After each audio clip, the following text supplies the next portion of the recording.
मुझे घोषणा कर आनंदित जे आम केन्द्रापड़ा जगतसिंहपुर भद्रक एवं झारसुगुड़ा जिला मुख्यालय 4टी नूतन विश्वविद्यालय प्रतिष्ठा करने को जाऊँ।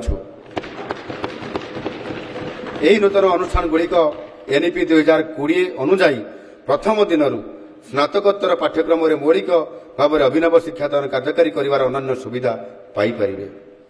महिला छात्री मान सामग्रिक सुरक्षा एवं सशक्तिकरण सुनिश्चित करने मु 16टी राज्य विश्वविद्यालय और 741टी सरकारी और अनुदान प्राप्त महाविद्यालय को सामिल करुवा शक्तिश्री योजना प्रस्ताव दूची।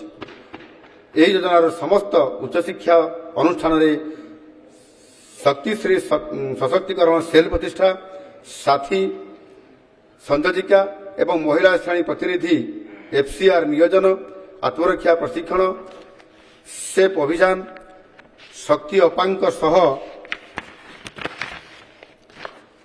परामर्श सीसीटीवी स्थापन वार्षिक कैंपस सुरक्षा ऑडिट एवं शक्ति चोरी वार्षिक कर्मशाला अंतर्भुक्त। 2027 सुधा राज्य विश्व दक्षता केन्द्र 7टी कैंपस प्रतिष्ठा करने को लक्ष्य रखी। से 2036 मसीहा पूर्व अति कम 5टी कैंपस प्रतिष्ठा करा संबलपुर और ब्रह्मपुर में मोट 278 कोटी टंका विनियोग विश्व दक्षता केन्द्र 2टी नूतन कैंपस प्रतिष्ठा प्रस्ताव दूची। यही कैंपस गुड़िक उदीयमान युवक मान विश्वस्तरीय प्रतियोगितामूलक दक्षता संपन्न करने उन्नत शिल्पभित्तिक तालीम प्रदान कर। प्रत्येक कैंपस आईटीआई पॉलिटेक्निक और अन्य आग्रही युवक मान वार्षिक प्राय 2000 छात्र छात्री नाम लेखा क्षमता रही कार्यक्रम आरंभ करने ओडिशा दक्षता विकास प्रकल्प द्वितीय पर्यायर 10 कोटी टंकार आवंटन आसंता 2 वर्ष मध्य मोट 40 कोटी टंकार व्ययबराद सहित 6000 नानो उद्योगी को प्रोत्साहन देवाई मु उद्यमी नाम एक नूतन योजना प्रस्ताव दूची।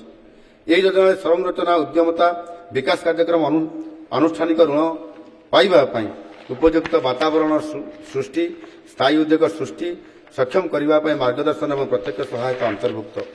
ओडिशार द्रुतगति वृद्धि पाउथबा खनि और धातु क्षेत्र में कुशली पेशादार वर्धित चाहिदा को पूरण करने केन्दुझर स्थित सरकारी इंजीनियरिंग कॉलेज रे खनि और धातु विज्ञान क्षेत्र में एक उत्कर्ष केन्द्र प्रतिष्ठा करने को प्रस्ताव दि जाइछि। टेक्नोलोजिकल विश्वविद्यालय तथा इंजीनियरिंग कॉलेज गुड़िकर भित्तिभूमि विकास 2026-27 बजेट रे मोट 235 कोटी टंका बराद करा जाइछि। आम सरकार ओडिशा प्रजुक्ति विद्या और गवेषणा विश्वविद्यालय भुवनेश्वर एवं वीर सुरेन्द्र साय प्रजुक्ति विद्या विश्वविद्यालय बुर्ला को विश्वस्तरीय वैषयिक विश्वविद्यालय परिणत करने ध्यान दूची। मु वर्तमान पारादीप और बलांगीर रे 2टी नूतन सरकारी इंजीनियरिंग कॉलेज स्थापन करने प्रस्ताव रखुछि।